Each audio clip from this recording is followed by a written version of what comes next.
Good evening, ladies and gentlemen. Welcome to Calls. This is the 2023 BMW Championship DFS Tactics show. We have 50 players that we need to figure out what we're going to do with this week, whether we want to use them a lot, use them a little, fade them, or fade them completely. Plus, we have weather forecast to update, ownership projections to look at, a lot to do this evening for the penultimate tournament for the PGA Tour this season. It's going to be quite an exciting one. I'm looking forward to it. So let's dig right in. All statistics provided tonight and every night are from FantasyNational.com. It is the best tool out there for your money. It's going to make you a much smarter golf gambler and a much better golf DFS player. Go check out FantasyNational.com. You will not regret it.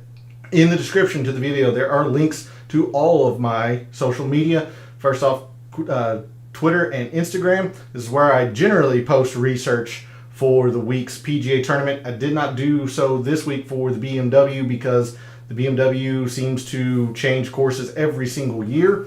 And Olympia Fields, even though it was seen in 2020, is drastically different than the majority of BMW championships, as we discussed earlier this week. So I didn't feel comfortable doing a lot of research around the BMW, treating it almost like a brand new week, a brand new course on the tour.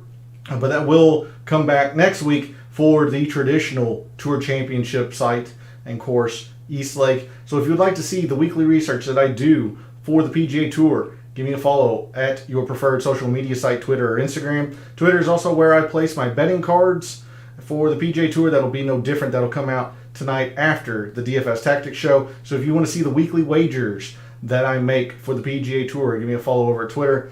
And Twitter is also where I do my baseball content, quick hitting, 3 players that I think will accrue their value in DFS, 3 players that I don't. That'll come back at the beginning of September after a very, very busy end of August for me.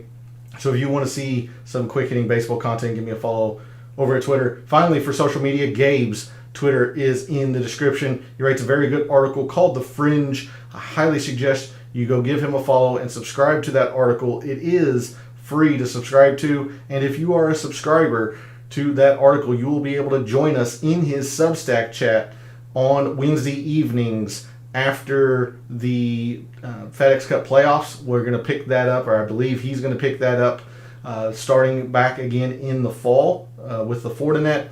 So if you want to continue the DFS discussion beyond what is here on Calls, and the DFS Tactics show, you'll need to be a subscriber to his article, and then you are going to be able to join us in his Substack chat every Wednesday evening. So go show Gabe some support, follow him on Twitter, and subscribe to that article. Again, it is free.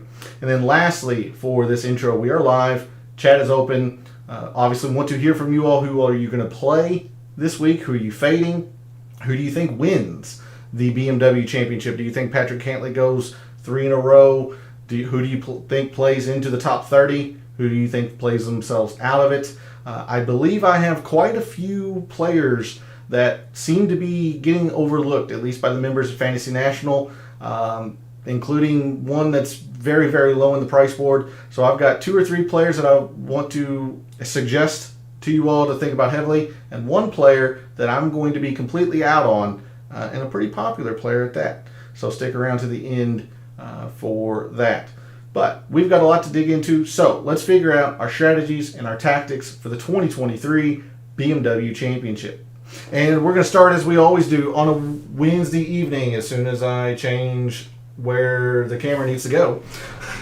We're going to start over at Windfinder and update this forecast that has been pretty consistent all week in terms of just a disaster, or at least chaos, for tomorrow's round. You see highs in the mid-70s. It looks pleasant in terms of temperature, but sustained winds as high as 20 miles an hour, gusts as high as 40 in the morning, tapering off but still having gusts into the 20s and whatnot. This looks like it's going to be a pretty hard day for golf tomorrow, considering the course already is difficult as it is, and now with added wind, looks like some rain, miserable conditions tomorrow. just looks like it's going to be very, very difficult. However, Friday and Saturday look really, really benign, look amazing for scoring. So it looks like tomorrow is going to be the most difficult day for scoring. I wouldn't be surprised if there's only 4 to 6 players that are under par after tomorrow. Again, barring no delays or anything, I can't predict that. But with only 50 players, we're not going to be looking at a wave advantage or anything. Every single player is going to be playing all 4 days. Going to be changing up their tee times the first 2 days.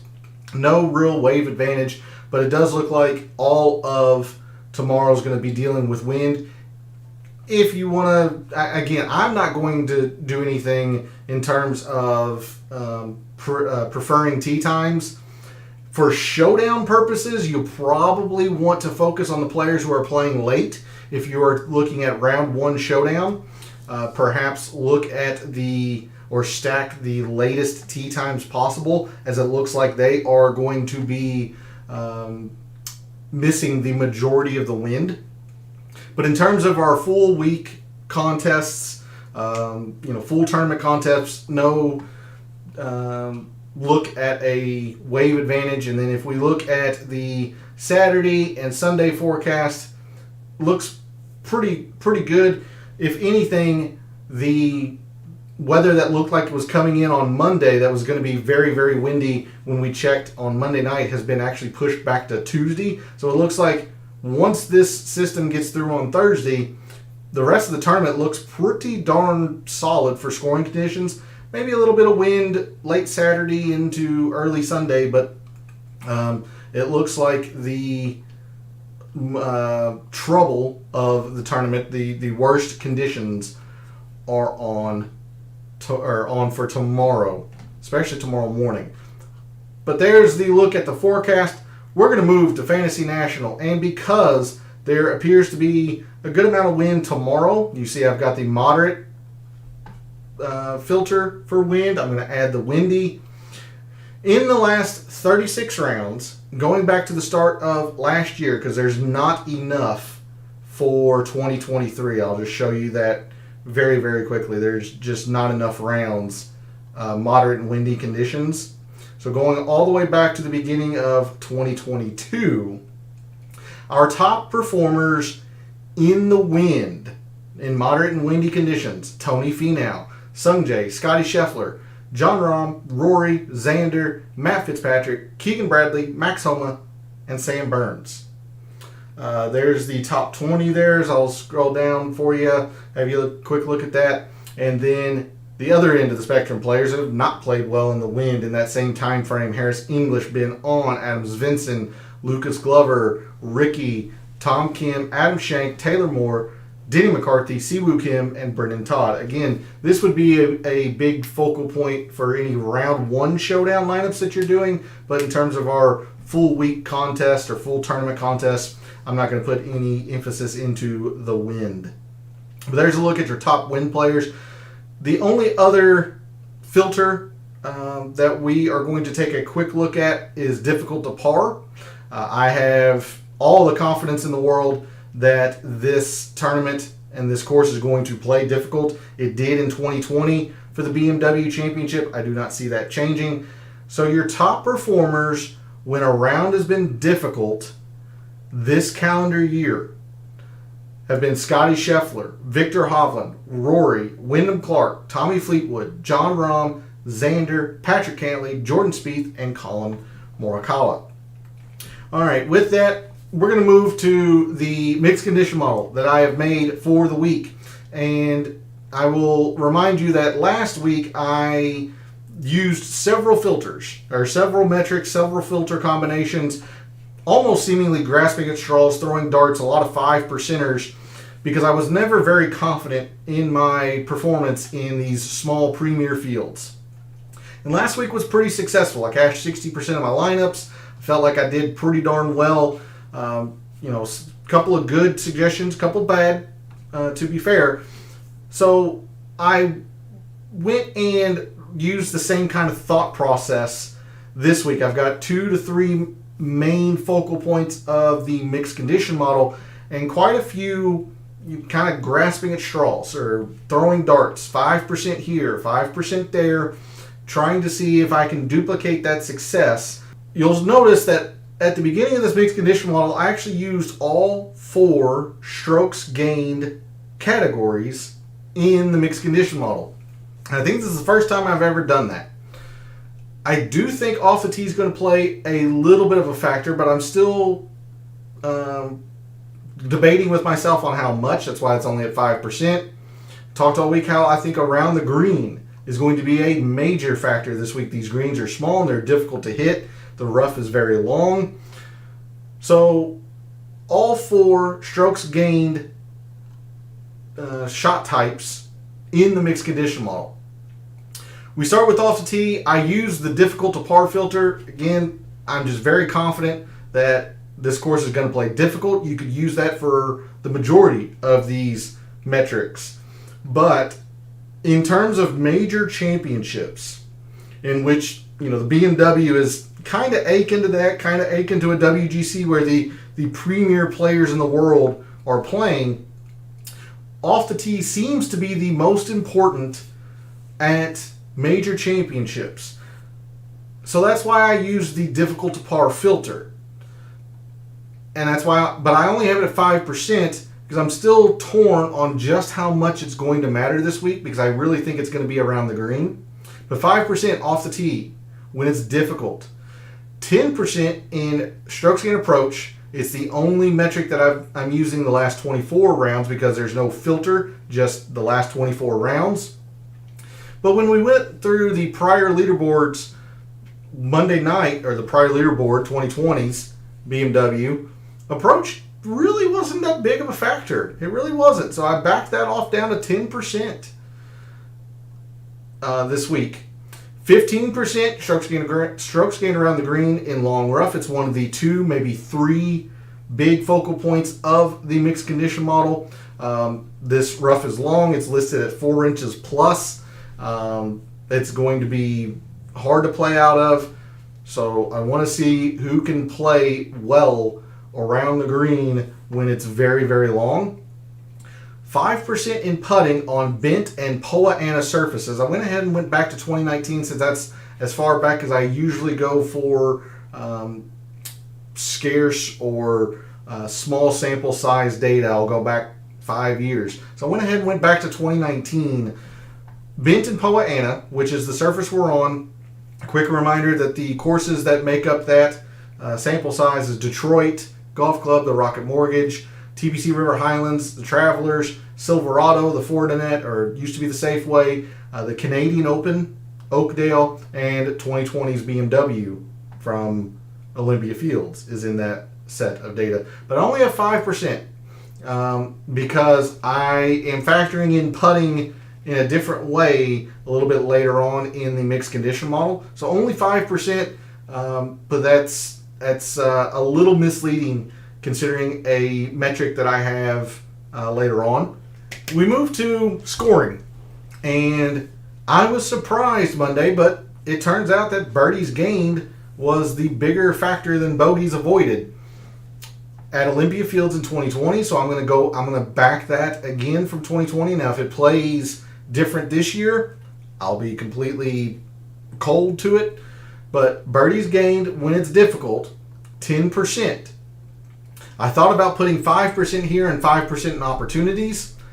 You can argue for and against that. I just decided to put all 10 of that percent into birdies gained, difficult to par. 10% in good drives gained when it's difficult, and 10% greens when it's difficult. I know greens is a subset of good drives, so it seems a little repetitive, but I don't want to ignore the players who are just simply adept at hitting greens. And that's going to be such a vital component this week.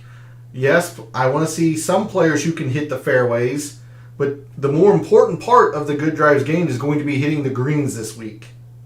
So I wanted to emphasize the greens. So 10% good drives, 10% greens when it's difficult. 5% scrambling, and you'll notice that I put the bent and Poa Anna surface filter on this metric. Generally, I use difficult. I might use long rough for scrambling, but talking with Gabe these past few months has really emphasized showing how much scrambling and using a surface can benefit what you're looking at, because putting is a part of scrambling, and players might need to rely on their around the green knowledge of the surface. Maybe it's not a chip or a flop, it's actually a putt from off, maybe off the fringe, or maybe in the first cut or whatnot. So scrambling on bent and Poa Anna, 5%, because I don't think players, unless they're going into the water off the tee ball, most of the time the scrambling is going to come from around the green, and that's why I use that filter as opposed to difficult or long rough. 5% in par threes. I was surprised that they didn't play much of a factor in 2020, but they didn't. So again, I'm going to back that, what I saw from the prior leaderboards, or what we saw from the prior leaderboards. Only 5% in par threes, 15% in par fours, kind of the second big component of the mixed condition model with around the green. Look, par fours, you're just going to have to play well. Nobody in the top 15 was negative in par fours in at 2020's BMW. So big component there. 5% in 450 to 500 par fours. It was the most important range in terms of par fours from 2020. And then 5% in par fives. And most of the day I toyed between 5 and 10%, because if we go to the course breakdown very quickly, majority of his strokes gained from the top 10s, the top 5s, the winners come in the par 5s. But there's still only 2 of them. So I still do not see them playing such a big factor. That's why I went with the par 4s. And that'll be another part of the mixed condition model that'll be wrong, if indeed the par 5s are that important here. So only 5%. There's a look at the mixed condition model for this week's BMW. Hopefully I've provided a few ways that I could be weak or cold. If around the greens is just not that big of a deal, if I needed to emphasize different filters. If it doesn't play difficult, I'm going to be extremely off, because I just see this as difficult. Par 5s, if they're more important than I'm thinking. So hopefully that'll give you an idea on ways that this model could be wrong if it is. So let's move to the reveal of my rankings for the 2023 BMW Championship. And my top 10 go as such. And I need to fix, of course, there we go. Scotty Scheffler is my number 1 player. Rory, Xander, Wyndham Clark, and Patrick Cantlay round out my top 5. Jon Rahm, Ricky Fowler, Colin Morikawa, Tommy Fleetwood, and Russell Henley are my top 10. Not a whole lot of surprise here, I don't think. Scheffler, Rahm, Cantlay, the 2-time BMW champion. Wyndham Clark, very, very high up here, even though he's coming off a disaster of a performance at the St. Jude. Xander, and all the emphasis on accuracy, Morikawa, Henley, Fleetwood make a whole lot of sense. There is a look at my top 10, and you'll notice that there's one prominent name that didn't get into the top 10, and that's going to lead you to who it is that I teased at the beginning of the show, a popular player that I'm going to be completely out on. But let's sort on the price board, go through each price range, figure out where the chalk is and where we want to pivot to in order to try and find some unique lineups that can take down the big GPPs this week. So in the 10Ks, or in the 5 digits, we have 7 players. Rory is at 12-1. Scotty Scheffler at 11-6. John Rahm 11-2. Patrick Cantlay at 10-5. Victor Hovland at 10-3.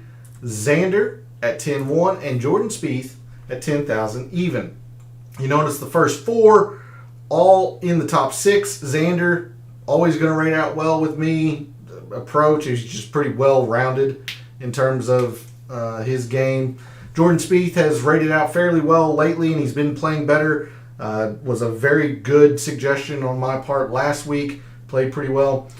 The one player that I teased that is very, very popular and that I'm going to be pretty well out on is Victor.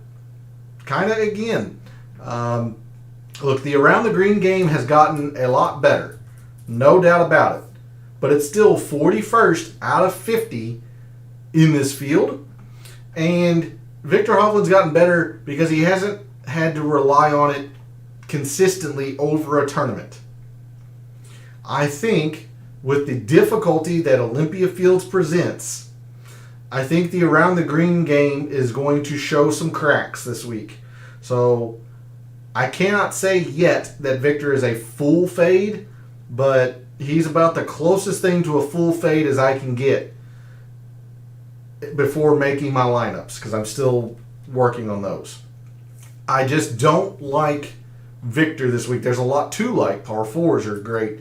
His irons have been very good. He goes, he can go and get birdies when it's difficult. I am very, very concerned with his around the green performance and having to rely on it consistently. If I were confident that he were going to hit, 70% of these greens, 60% of these greens, I'd be much higher on it. I just don't think anybody's going to hit that many greens this week. I just don't. They're difficult. His putter on Bent and Poa annua, this surface, also hasn't been good. And you see the scrambling on this surface has not been good. So I've got lots and lots of concerns about Victor Hovland. He will be one of 2 or 3 players that I will just flat out lose if they play well this week, and it's quite a gamble that I'm taking. I understand that. But at the most projected owned player per Fantasy National at near 26%, meaning he's probably going to reach near 30 in these big GPPs, I am most comfortable going away from Victor Hovland because I'm going to gain so much more by not using him and him, not playing up to his standard than using him and having to bank on other players, lower in the price board. Scotty Scheffler at 11-6, he was 12-5 last week, very prohibitive in price, almost $1,000 cheaper this week. Nothing has changed. He's still the number 1 approach, still the number 1 around the green player, still the number 1 off the tee player when it's difficult. Again, it's all about the putter. It's been bad lately, yeah. But give me the guy that'll consistently ball strike it and has the around the green game to go with it. And if he runs in a couple of putts, great. But you're getting essentially $1,000 discount off of Scheffler from last week. That seems ludicrous to me because he finished, 22nd or 24th? It was one of his worst performances of the year. I do not see him going back-to-back tournaments that way. So I will use plenty of Scheffler. It's not that he's unique, but I would much rather use Scotty Scheffler over Victor. I'd much rather use Scotty Scheffler over Rory. And you see Rory's second, but I'd much rather use Scotty Scheffler. 1, he appears to be more unique. And 2, he's just $500 cheaper. That gives you $500 to maneuver around the rest of your lineups. So I'm not there with the Victor Hovland and the Rory talk. Just not there. Give me Scheffler. Rahm, none of these stats are bad. I think 30th is his worst around the green. I can take it or leave it. And he's still going to be popular. Eventually, he's going to break out and win one of these tournaments, but I think I'm still going to back Scheffler more than Rahm, considering he's only 400 more. Cantley should be fine, the two-time winner of the BMW. But that's been when it's easy. You see, the around the green has been shaky, at least by the elite players' standards. Still fantastic at par 4. Approach has actually been very middling. 24th out of 50. I mean, pretty much right in the middle. He is very good on this surface, so take that for what you will. But Cantley might be another player that I'm down on, and seeing 22% kind of helps with that. Talked about Victor. Xander should be good. I imagine he'll be a little bit more owned than this, but he might get squeezed out for the same same reasons as everybody's using all of these players up here. Xander might get squeezed out. So if you think his ownership's going to be less than this, I would really go to Xander. I just think he'll be a little bit higher. I don't see Rahm. Somebody of these three is not going to be that high. Because I think Xander is popular enough, and I think enough of our fellow contestants are going to try to squeeze in Xander as a second and go something like Rahm Xander, Cantley Xander, Hovland Xander. I think enough of our fellow contestants are going to try to do that Xander's going to that his ownership's going to stay up there. But if you think he gets squeezed out, then you really need to focus on Xander. You wouldn't think it, but 4th on bent and Poa-annua surfaces. Scrambling hasn't been the best, but 2nd in greens when it's difficult. I mean, he's just a very good all-round player. 10th in birdies gained when it's difficult. 10th in irons the last 24 rounds. Par 5s are great. So, like what I see from Xander. And Spieth is, again, looking like the most unique in the 10Ks. If he is at 11.5%, though, I can't be as high on him as I was last week when I was seeing the 8.7% or whatever it was on Spieth. That was way too low. I think our fellow contestants have realized that you can't truly ignore Spieth. Look, around the green game, very well known for it. He's actually been very good off the tee when it's difficult this year as well. I do have a bit more concern on the bent and Poa-annua surface than I did last week on the pure bent, on the Bermuda.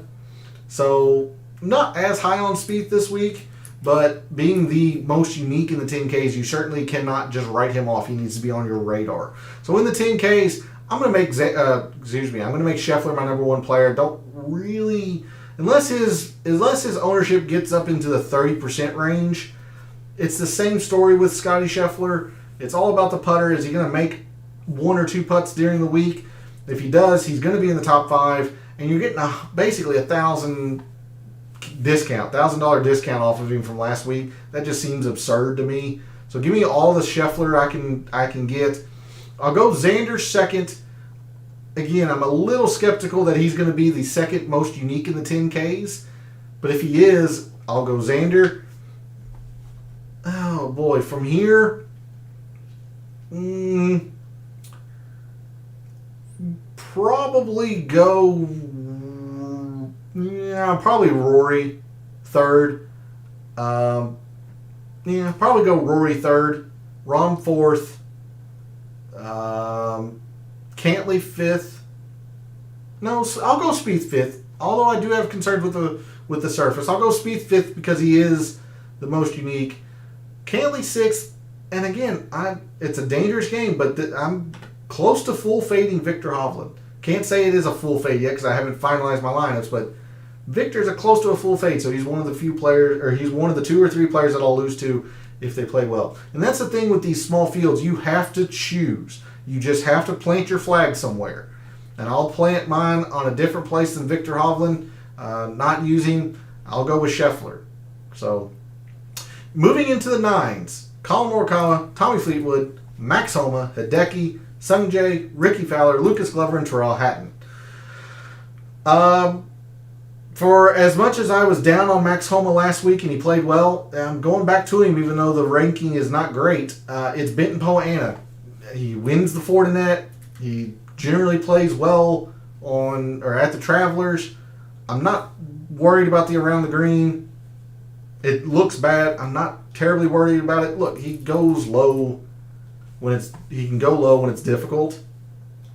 So I like Max Homa. Some of the metrics don't line up great, but I'm not going to shy away from him like I did last week when I should have stuck to my guns because I've backed him for quite a while now. Tommy Fleetwood's going to be very, very popular. He's just going to be a good play. This is chalk that I'll play. I can't say that I'm going to use a whole lot of Tommy Fleetwood because of how chalky he is, but I can't say that I'm going to ignore it either. It seems like it's going to be a good play. Colin Morikawa, interesting, right at 17%. All the emphasis on accuracy. Around the green game's actually been okay. And he's not an abject failure on Benton Poa-annua. Generally, putting is his worst statistic, but he's not been terrible on Benton Poa-annua. It's not great, but so I think Morikawa's fair. 17% is fine. Greens, it's all about the accuracy. Good drives. So I think it's fine. I think it's fair. I'll use more Homa than I think than I will Morikawa, even though they're so drastically different in my rankings. This is just based on the putting and the surface. I mentioned last week that I didn't have a good feel on Sungjae. It's still kind of the same. Ricky's starting to creep lower and lower in ownership. Wasn't too long ago that he was, in the 10s and upper 9s and 17, 18%. Had a very bad St. Jude, but his around the green game has always been, solid, especially this year. The irons are still good. If he starts creeping down into the 12% range, you probably need to start looking at Ricky Fowler. That's pretty unique in a 50-man field. Number one in par fives. So if the par fives have more credence than what I'm giving them, Ricky's been the number one par five player this calendar year, or at least in the past 36 rounds. So that's something else going for him. So I like Ricky. I'm surprised that Lucas Glover is as low as he is, but this is another player that I'm off of. Yes, he's won back-to-back tournaments, but those have been on generally easier courses. Wyndham is always easy. The St. Jude played easier than it normally does. He has not been good when it's difficult. You see the birdies gained when it's difficult. In the bottom third of the field. Greens when it's difficult.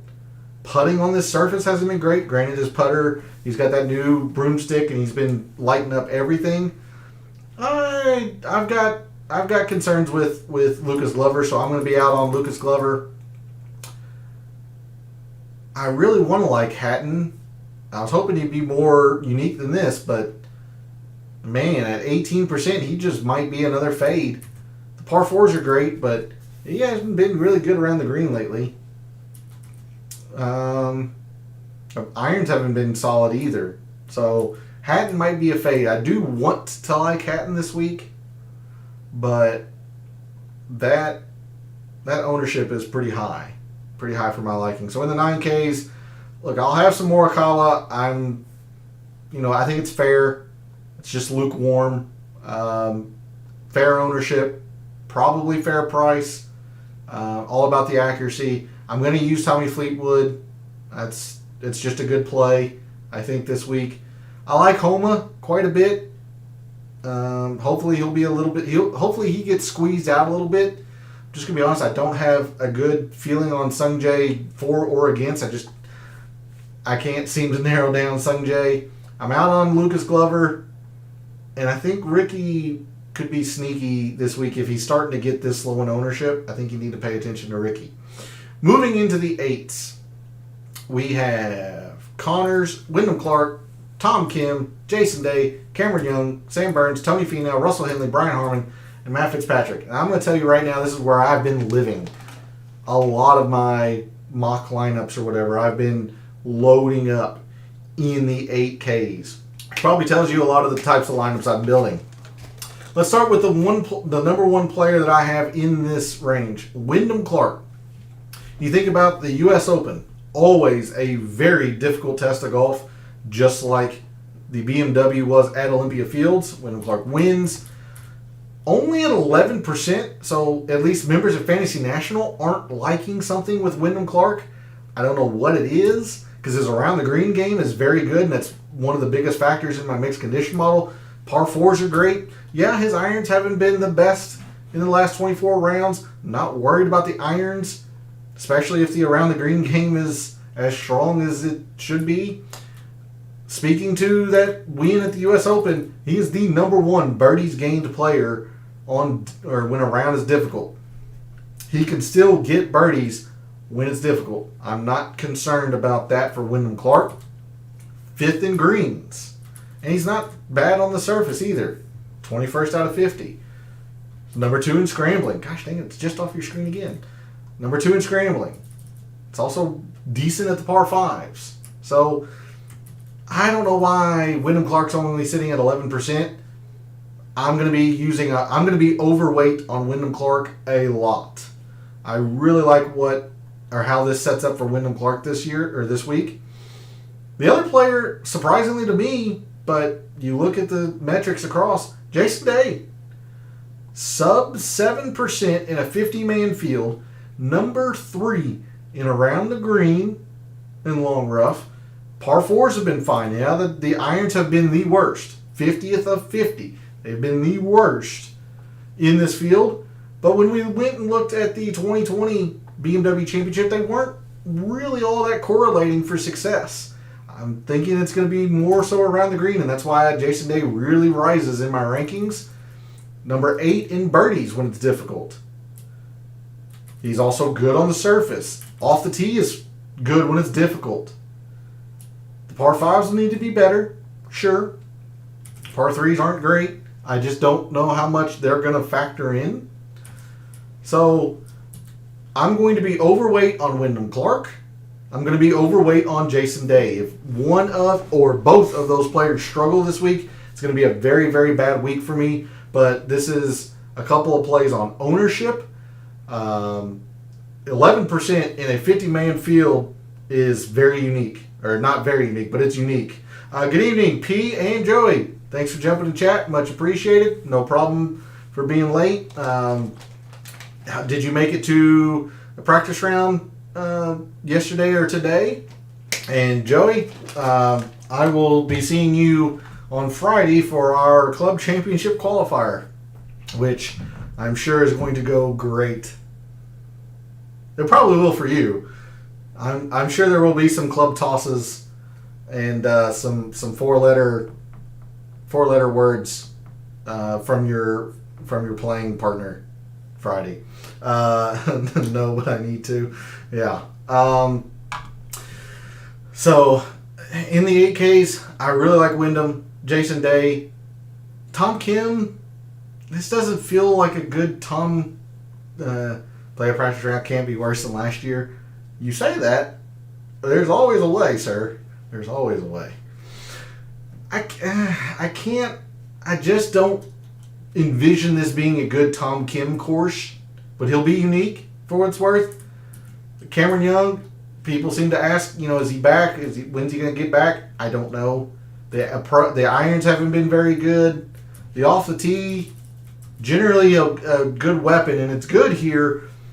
But these fairways are so difficult to hit. He's been not as accurate this year as he was last year, so I can't say that I'm backing Cameron Young. I don't like Sam Burns. As much as Russell Henley rates out well, I mean, he is 10th. Went to practice round this morning for a couple hours and played around afterwards. Might go back Friday. Excellent. How'd you shoot? If you shot well enough, you might get a petition to send your score my way. For as good as Russell Henley rates out, I don't know. It's all about the putter for him. I mean, yes, we can say that about Scotty Scheffler, but Russell Henley is no Scotty Scheffler. And Russell Henley doesn't exactly go low or get the birdies when it's difficult. He's more of a grinder, kind of like Sung Jae in that regard. The around the green's been great. Par 4s, the irons, of course, have been fantastic. But you see the birdies gained, 41st. Putting has been bad on this surface, one of the worst. He's actually not been good off the tee when it's difficult. So I do have some concerns with Russell Henley. He is one of the players in the 8Ks that I don't mind avoiding, considering I am so high on Wyndham Clark. I am so high on Jason Day. And honestly, I kind of like Matt Fitzpatrick. Again, you think about U.S. Opens. They're difficult, but he can still go low. He won that. You're around the green, which I think is going to be probably the biggest factor this week. Very good. The irons haven't been good, yes, but I don't know. I got a feeling that this might be a good Matt Fitzpatrick fit, and I imagine he probably played this a time or two in his college days. Also 10th on this surface, 8th in par 3s if they matter a little bit more, as you can see there. So I got a suspicion on Fitzpatrick. I'll probably be a little bit overweight on Fitzpatrick as well. So in the 8Ks, Finau's, I guess, fine. It's kind of the same with Morikawa. I think it's fair price. I think it's fair ownership because he's got a lot of things not going for him. But 11% on a player of Finau's caliber is pretty ridiculous. Didn't talk about Corey Connors. For as much as I've got the emphasis on accuracy with greens and good drives, I don't want Connors this week. And seeing him at 15%, it's all about the around the green. He is not good around the green. He is the second worst putter on bent and Poa annua. Fourth worst or whatever on scrambling. I don't want any Corey Connors this week. So Connors and Victor are the two players that if they play well, I am going to lose. I'm going to plant my flag on not those two players, and instead I'm going Scheffler, and then in the 8Ks I talked about Day and Wyndham Clark. All right, moving into the 7s. Rose, Cam Davis, JT Poston, Siwoo Kim, Ben On, Griot, Straka, Taylor Moore, Keegan Bradley, and C. Tagala. There's quite a few players I like in this area of the price board as well. I talked last week how I wasn't all that confident in Justin Rose, and I felt really, really smart after Thursday when he went +6. And come to find out, come Sunday, by God, he's top 20 in the St. Jude. So the metrics were right on him. That he rated out well for that course. I didn't have a good feeling about it, but here he is, rating out well again. Sorry, wrong line. Rating out well again, 15th. Around the green's good. Irons have been very good in the past 24 and recently. His struggle is off the tee, and that could come back to bite him here, sure. And he's also been really darn good on the par 5, so if they matter more than what I've given them credence to, I think Justin Rose could probably be a good sneaky play this week. I'm a little higher on him than I was last week, considering I wasn't, mentioning him at all. I still don't love it because of the off the tee. But, seeing him top 20 after going +6 on the first day, the game's there. And if he is only at 11%, he's probably somebody you should really, really consider. Cam Davis is going to be one of the most chalky plays in this area. I really like Cam Davis, but I'm going to fade it because of the ownership, and that's all. I have chosen to use or to have my exposure to Cam Davis be in another form other than DFS. So foreshadowing, spoiler alert, all that stuff. But I like Cam Davis. I don't like the ownership, so I'm going to fade him for DFS. This is not a good JT Poston course. He prefers short and easy. This is long and difficult. About the polar opposites. Ben On also getting a whole lot of attention down here. I get it. Around the green, par 4s have been, pretty good. But, man, he's been bad at a lot of things. The irons haven't been... excuse me. Irons haven't been very good lately. He is the worst good drives game player when it's difficult. Second worst in greens when it's difficult. There's a lot that I don't like with Ben On, so he'll be the third player. Him and him, Corey Connors, who is right there, and Victor Hovland. Those are the three that, if they play well this week, I'm just going to lose. I don't like their ownerships. I don't like certain factors about their game and how I think it shapes up for Olympia Fields. Conversely, Siwoo Kim is somebody that never rates out well for me. I kind of like Siwoo this week. Still top 20 around the green. The irons have been sneaky pretty good. Good drives gained. You see off the tee, 5th when it's difficult. Kind of like Siwoo this week. I mean, just like a lot of players, you can talk about the putter all you want, but when you got the around the green game and the off the tee at a difficult course like this, and the par 5s have been really, really good this calendar year, or at least in the last 36, I like me some Siwoo Kim, so I would much rather go to Siwoo over Ben On. Griot's probably fine, just based on the ball striking. The around the green is not good. So far I have Clark, Morikawa, Fleetwood, Spieth, Todd, and McCarthy. So I talked about Wyndham Clark. I'm going to be way overweight on Wyndham Clark. I love that. Morikawa's fair. I mean, it's all about the accuracy. It's fair price, fair ownership. So I'm lukewarm on that one. You know, I can't blame you. Fleetwood, that's chalk I'll eat. Spieth looks like he's going to be unique again. And we haven't gotten to the other two yet, since we are not in the 6Ks and 5Ks. But I think Griot's fine based on all the ball striking. You do worry about the around the green. I'm surprised that Sepp Straka rates out as poorly as he does around the green, because I've always considered him a short game player.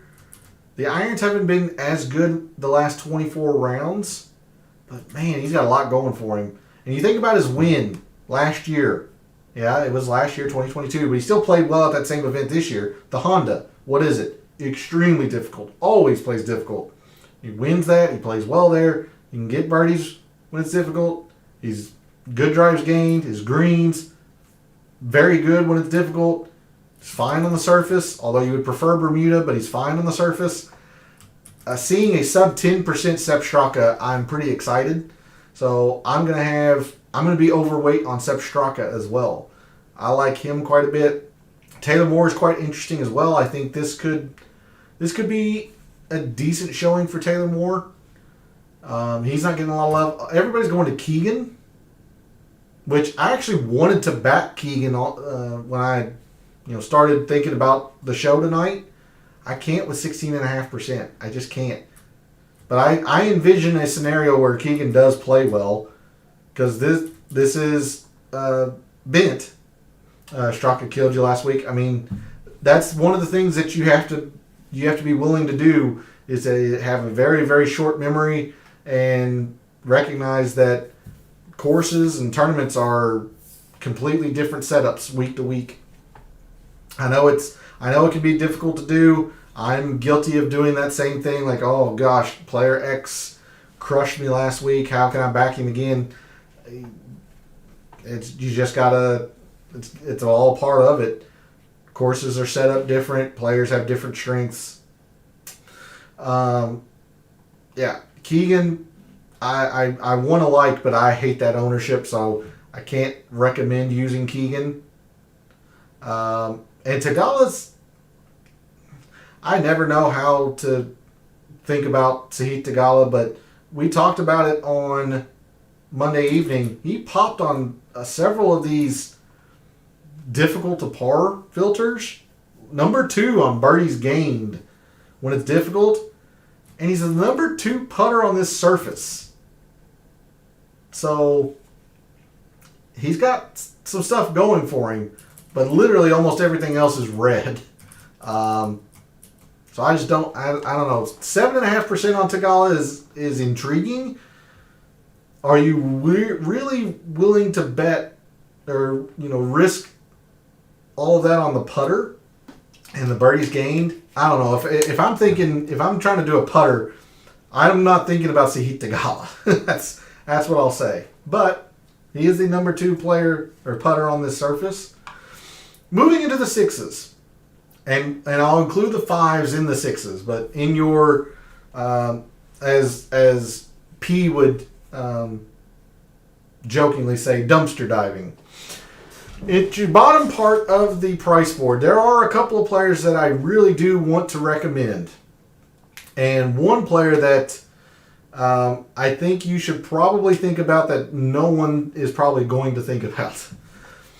In the 6Ks, look, if you're talking about around the green, if you're talking about putting, you got to think about these 2 players. Denny McCarthy and Brendan Todd. And that's, you have them in your lineup, Joey. I don't fault you for them one bit, especially since you're able to, squeeze in 4 of the higher tier players. 10th and 4th and around the green.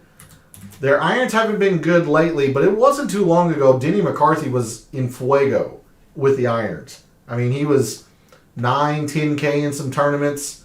I really like McCarthy this week. Good drives gained. Both of them are just fine. 2nd and 12th on the surface. Scrambling's fine.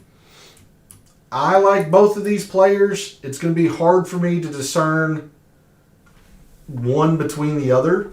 So I'll probably have, equal ownership in the 2. One lineup McCarthy, another Todd, because I like them both. Shank's getting some love, and I understand it, but he's going to be your most popular 6K play, it looks like. All based on the irons, it looks like. And the par 3s. I don't hate it, but he's just understanding he's going to be the most popular 6K play. The one 6K play that I want to tell you about, and I'm going to use the caveat, I'm not throwing him into every lineup. This is a singleton. This is the mad scientist. If you're trying to get greedy and use Scheffler and Cantley in the same lineup, or Scheffler, Tommy, and Ricky in the same lineup, Kurt Kitayama at 5,600 rates is next to last in my rankings. I get it. But you think about his win this year, where was it? It was the Arnold Palmer. Always an extremely difficult test of golf. I'll bring you to his player page in Fantasy National. And one of the reasons why I like Kitayama, I thought that was sorted on price. It is not. Kurt Kitayama. Hey, Gabe, thanks for jumping in chat. Much appreciated. How are your lineups looking? And feel free to jump in chat if you see any egregious difference in ownerships than what Fantasy National showing. Because I know you look at several different places, so feel free to jump in chat with that info. But thanks for jumping in chat. We haven't even got to tiers yet, so you're basically on time. But the reason why I want to suggest Kitayama, and it's not like I'm backing him and using him in a lot of lineups, because the form isn't great. But he top 4 the PGA, which is always very difficult. He wins the Arnold Palmer, which is always very difficult. And you take a look at last year's BMW, it was an easy tournament. But he's still top 20 of the BMW. He just seems to rise at these bigger events. Second last year at the Scottish when it was very difficult. He plays generally his best golf when it's difficult. It says average, but I think of it as difficult. The irons are still kind of there. Kind of. He's going to have to be better everywhere else. I get it. But if you're trying to get a lot of greed in your lineups, again, like a Scheffler, if you're going Scheffler, Xander, Clark, or some combination that you need a lot, I do not hate the idea of a singleton Kurt Kitayama in your Stars and Scrubs lineups around the fact that he generally plays difficult courses very, very well. And he just seems to pop at these premier events when you don't expect him to. So I've been keeping my eye on Kitayama. So there's a look at the price board and how I see it shaking out versus where a lot of the chalk is. Let's go to tiers contests. And I apologize, Gabe. I'm going to have to give everyone the heads up that, tiers didn't go well last week. But we're going to try to expand our tiers content. And that's why, we've set up some things, gathered some data so we can get better at it. So hopefully we're going to improve from off of last week's performance. In Tier 1, we have Rory, Scotty Scheffler, and Jon Rahm. For as much as I was high on Scotty Scheffler, basically because we're getting 1,000 tiers, it turned into tiers. Very good, P.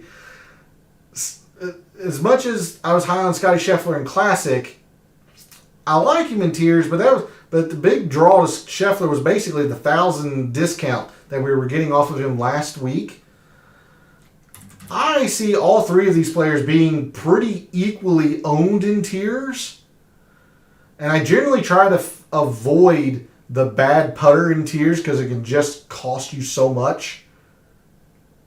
With that said, I don't have a strong feeling on any of these three. I hate to say it, I just don't. Not for a tiers contest. I think I'm leaning Rory, but he'll probably be the most chalky of those three. But I don't have a strong lean in any of these three for a tiers contest. So I'll go Rory, the slightest of slight leans. I'll probably go Rahm second because we know he can play this course well. He won it in 2020. I'll go Scheffler third, but it's pretty slim margins between the three. Tier 2, Cantlay, Hovland, Xander, Spieth, and Tommy Fleetwood. I think Tommy Fleetwood's a very good play, but I think he's probably going to be the most chalky in Tier 2. That would be my guess. Kenny Kim is a cash game cornerstone for Kenny Kim, so you're not alone in liking him. I mean, it's certainly a huge gamble, and it's not somebody that I want to put a lot of emphasis in, but I can envision a lineup, maybe not necessarily winning the big GPPs, but, Kitayama being a cornerstone, as you said, to these lineups that do very, very well this week. I can see Kitayama bringing in a top 10, and at 5,600, that's well and above beyond, what you paid for him. Tommy Fleetwood in Tier 2 is probably going to be the most chalky play. He's probably the best play. I still like Xander in Tier 2. Like last week, Spieth seems to be the unique option. He panned out very, very well if you were willing to use Spieth last week. I'm a little bit lower on Spieth this week, so I'm going to go Xander in Tier 2. Try to hopefully get some uniqueness off of Tommy Fleetwood in the tier. But I think Tommy's a good play as well. I mentioned how I don't have very strong feelings about Cantlay. And I'm completely off of Hovland. So Cantlay could be interesting, but I'll go Xander and hope to get some uniqueness. Tier 3. We got Morikawa, Max Homa, Hideki, Sungjae, and Lucas Glover. For me, this is pretty easy. I'll go Max Homa in Tier 3, and I'm not really considering much else. Morikawa's fine. I imagine he'll probably be fairly chalky, though, would be my guess. I don't want any part of Lucas Glover. He's played well when it's been easy, but this is going to be a very difficult test of golf. He's generally not played well when it's difficult. I don't know where Sungjae's game is, so if you have strong feelings for Sungjae, this would be probably a pretty good place to use him. I just don't have a lot of confidence that I know much about Sungjae right now. I don't know about Hideki. So I'll give me Homa in Tier 3. Tier 4. Ricky, Tyrrell Hatton, Corey Connors, Wyndham Clark, Tom Kim, Jason Day, and Sam Burns. And this really, really, really stinks because the two players that I've been using the most in my lineups are in the same tier. I really like Jason Day, but I am much more confident in Wyndham Clark. So give me Wyndham Clark in Tier 4. I think Ricky will be fine, especially if he's this low of ownership. If the ownership equates in tiers like it does in classic lineups, Ricky could be a solid play, But give me Wyndham Clark. I really like how this sets up for Wyndham Clark this week. I really like Jason Day as well, but he's a lot more risky in tiers beyond just classic. And I'm just more confident in Wyndham Clark. Tier 5, we have Cam Young, Tony Finau, Russell Henley, Brian Harmon, Matt Fitzpatrick, Justin Rose, and Cam Davis. Davis is going to be the chalky play. I really like Davis, but I hate this ownership. So I can't recommend using Cam Davis because he'll probably be pretty chalky in tiers as well. Let me swivel out of the way here. Like Sung Jae, I don't know where Cam Young is, so I can't really recommend it. I mentioned how I kind of like the fit for Matt Fitzpatrick this week. Around the green, he can get birdies when it's difficult. Justin Rose also rates out very well, and after his +6 on Thursday at the St. Jude, he comes back and top 20s the event, so the ranking or the ratings were pretty solid on him. Give me Fitzpatrick. I think he'll be very, very unique. I just got a gut feeling on Fitzpatrick. I just kind of do. And then tier 6, I'll move on over here. Tier 6, we have Sahith Theegala, Adam Hadwin, Andrew Putnam, Denny McCarthy, Brendan Todd, Adam Schenk, and Harris English. For me, it's between two players, Denny McCarthy or Brendan Todd. Again, I mentioned in Classic, it's going to be hard for me to differentiate the two.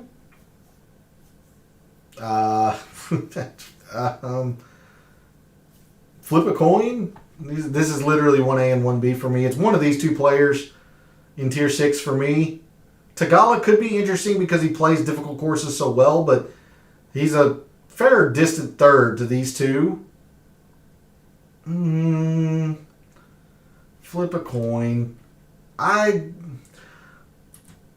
go Brendan Todd because the irons have been slightly better lately. Even though he's not as good on the surface, but he's also played par 3s a little bit better. He's just in a slightly better form than McCarthy, but I like both of these players. So give me one of those two in tier 6. So the tiers line up again. I'll go Rory, Xander, Homa, Wyndham Clark, Matt Fitzpatrick, and Brendan Todd. All right. Now, tiers. I bet Fitz has played Olympia Fields more than people think being an elite. Yeah, that's what I said. I don't know if you were in chat yet or not, P, but I imagine Fitzpatrick's had to have played Olympia Fields more than just what the 2020 BMW would list. Going to school at Northwestern, I imagine he's probably played it a fair bit. How much emphasis do you want to put on that? Hard to say, but he's at least familiar with the course, where some of these players haven't seen it. So, all right, moving into classic lineups. If we're going to try and build some chalky lineups that our fellow contestants seem to be making, and again, Gabe, if you see something egregious in terms of ownerships different from FNGC, feel free to jump and chat with it. But according to Fantasy National, gosh dang it, paper, get out of the way. Nice pull, I had not heard that. On Fitzpatrick. Fitzpatrick went to school at Northwestern. And really the main reason I know that is thanks to P, since he is local to Chicago. Our fellow contestants, we'll use the most popular player right now. That is Victor Hovland. And back that up with Tommy. So we'll probably billing... Well, this might turn into a Stars and Scrubs. I'm not sure. If we go Tyrrell Hatton,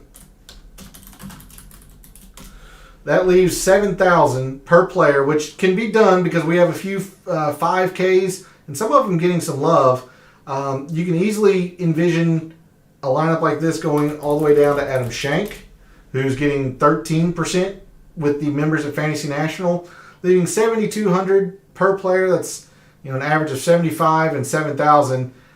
It'd be 100 over, but Ben On and Keegan could round this out. So Ben and Keegan. Let's see. If you come off of Hatton, 89 is Connors. Not as chalky, but this will be the legal lineup right at 50,000. 18% match. That is a lot, especially in a 50-man field.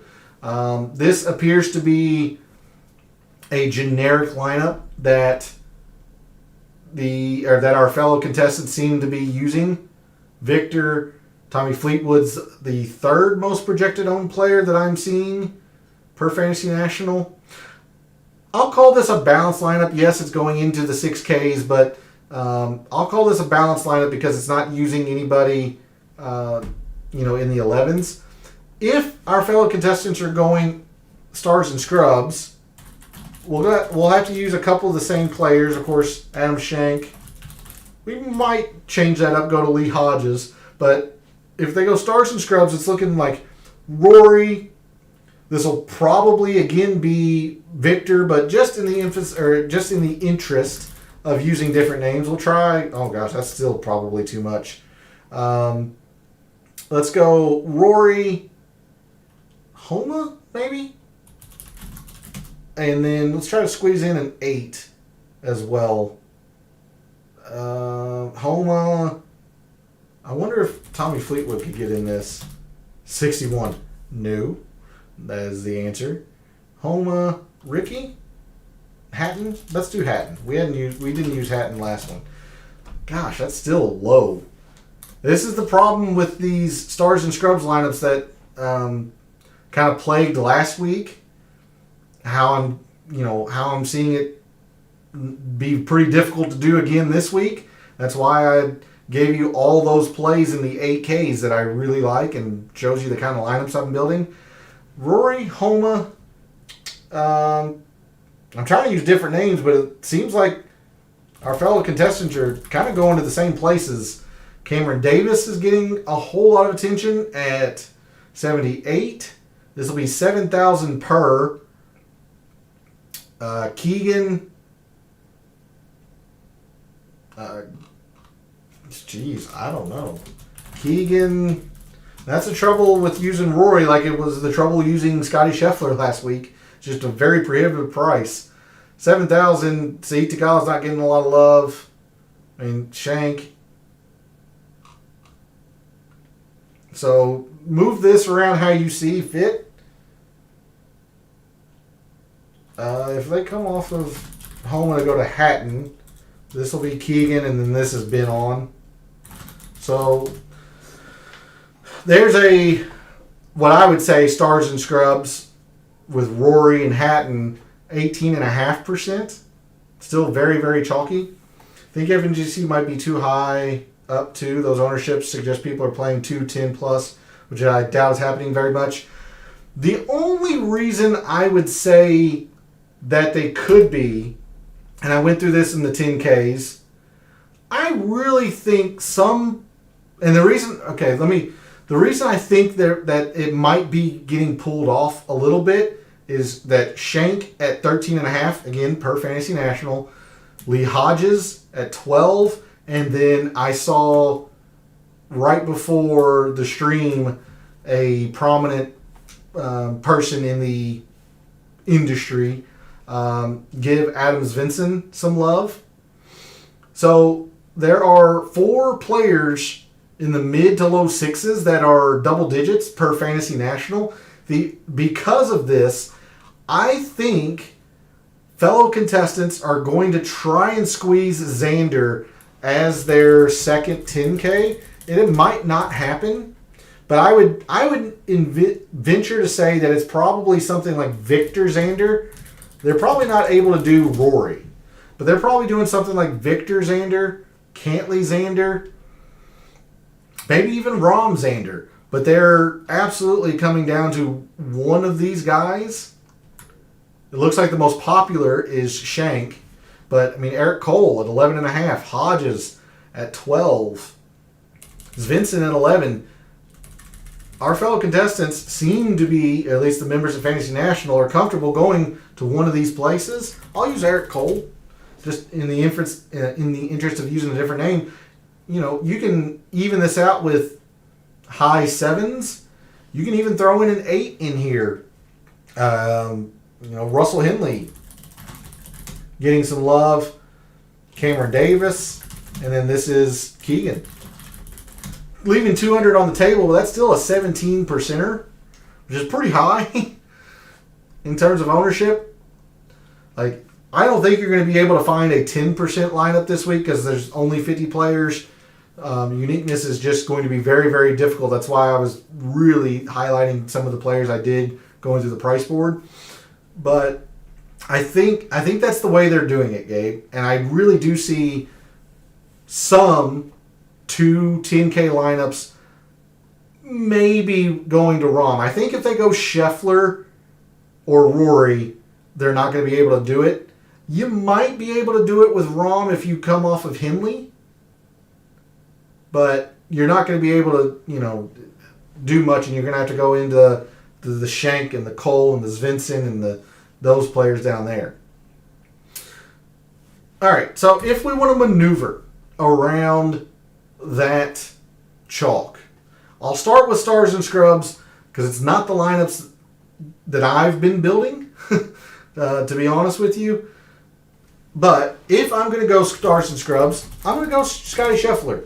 Again, the guy was 12-5 last week. He dropped all the way to 11-6 because why? He finished outside the top 20, and he had one of the worst putting weeks, even by his standards, he's had. The guy's still number 1 in around the green. He's still number 1 in approach. Still number 1 in off the tee. You can say the putter for a lot of guys in this field. I don't understand why we're getting 1,000 less off of Scheffler from one bad week. Give me all of the Scheffler if I'm building a stars and scrubs. I'll try not to go down to Kitayama.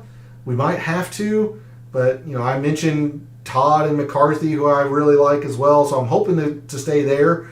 But if I'm going stars and scrubs, I'm going to go Scotty Scheffler. I would like to go Xander, but I don't have to. I like Homa.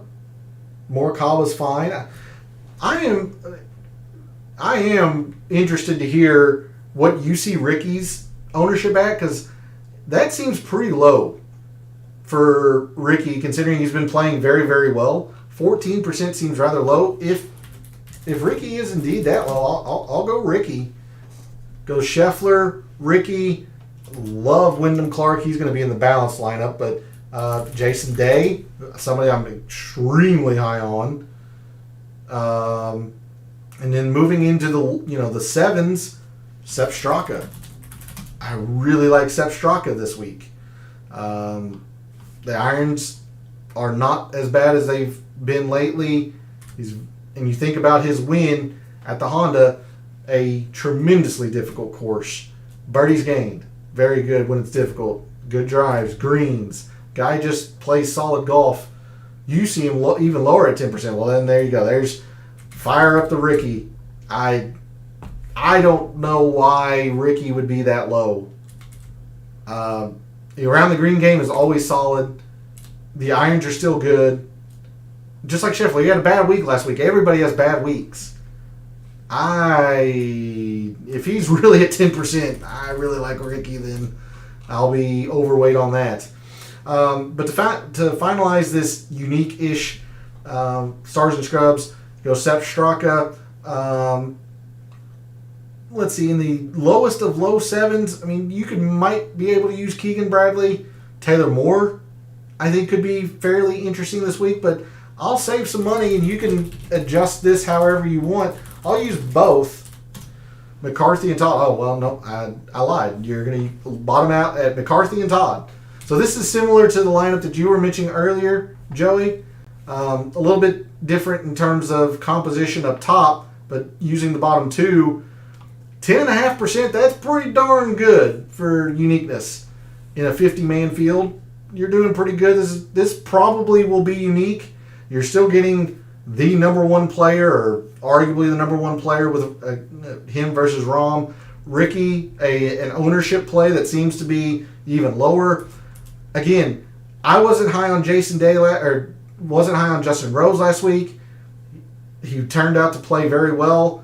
I wouldn't have thought Jason Day, but you look at it, third and around the green, especially in long rough. The irons have been the worst in the field. I get it. It's his Achilles heel right now, but still gets birdies when it's difficult. 10th and off the tee when it's difficult. Everything analytically says to like Jason Day, and at 6.5%, you know you're getting the uniqueness. So I'll fire up some Jason Day. So there's a look at a Stars and Scrubs lineup, but the majority of the lineups that I've been building are balanced by far and away, because I like so much in the 8Ks around basically a core of Wyndham Clark, if I could spell, Tam Clark. I just used Day. I'd put him in this. You can think about Tony Finau, Matthew Fitzpatrick. So actually these two might come down to here. Wyndham Clark, Matthew Fitzpatrick. Bottoming out, in the upper sixes for that McCarthy or Todd. I don't mind using a Tagala once. I like Keegan, but I don't like the ownership. But I do like Keegan a little bit. I think Taylor Moore is going to be fine. I really like Siwoo Kim. So, I'll go Siwoo and I'll throw Taylor Moore in this. 92 per. Again, you might have to move these two up to here. Or maybe Wyndham Clark comes here. Max Homa could top this team. Ricky Fowler would be in this team, but we just use him. I do like Tommy Fleetwood a lot. I think he's just a solid play, so that's chalk I won't be able to get away from. 87's Tom Kim. I don't like the fit for Tom Kim here, so this would be Jason Day. But you see the lineups that I've generally been building have been, cramming these 8s. Lots of Wyndham Clarks, lots of Jason Days. Although I'm not as confident on that one, I'm going to trust the analytics. I've just got a gut feeling on Matt Fitzpatrick. Siwoo Kim around the green. He's been very good, and if the par 5s matter more than what I've given them credence to. You see Siwoo 7th in that. But Siwoo Kim, 17th around the green. The irons have been sneaky good. And when it's difficult, Siwoo Kim's actually one of the top off the tee players. So there's just one example of a balanced lineup, but I've been doing several variations of this, mixing and matching players.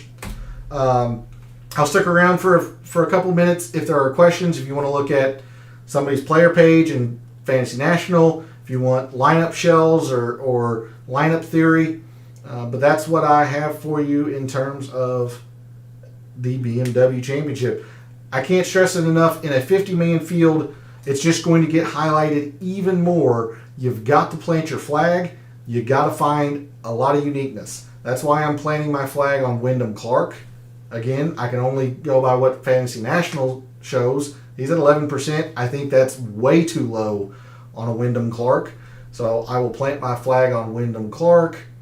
I guess you could say I'm planting my flag on Jason Day. I'll be using quite a bit of Jason Day, and I'll lose. I'll just lose horrendously. If Hovland plays well, I will lose horrendously if Lucas Glover plays well. If Corey Connors plays well. I have concerns with these guys in a lot of the in the way that I see Olympia Field setting up. I will be available social media, comments of the video. If you have any last minute questions for the BMW Championship, I want to thank P, Joey, and Gabe for jumping in chat. Much appreciated. Love the interaction. Got to get another win for the birthday. We're going to try. Bet 2 of the longer shots in the field this week because I just didn't like the odds on a couple of the players, more favored to win. But thanks to you guys for jumping in chat. Gabe, thanks for clarifying or giving another perspective on ownerships. That's always very appreciated. At least for me, I think the community appreciates it, but I want to speak for everybody in chat. Thanks to you three, and thanks to everyone else out there who tunes in, watches, listens, supports the channel by liking the videos, commenting, and subscribing. It's always very appreciated. I hope I give you some nugget of information that you're able to use to win wagers, to win DFS contests week over week. Thanks for joining. I'm just glad that what I do, what I provide is well received from you all. For all the wagers that you have made this week for the BMW Championship, for all of your DFS contests that you've entered this week for the BMW Championship, for this weekend and every weekend, may all your bets be profitable.